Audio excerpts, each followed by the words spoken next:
கல்லறைக்கு பல வழி, என்றும் தர்மதேவன் கோவிலுக்கு ஒரு வழி.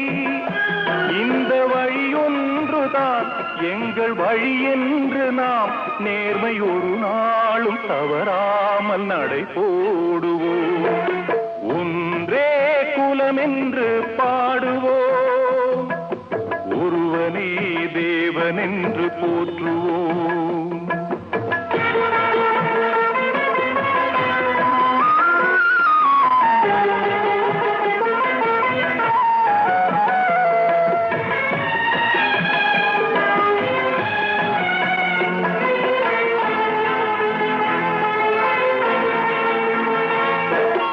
இதய தெய்வம் நமது அண்ணா தோன்றினார், அவர் என்றும் வாழும் கொள்கை தீபம் ஏற்றினார்.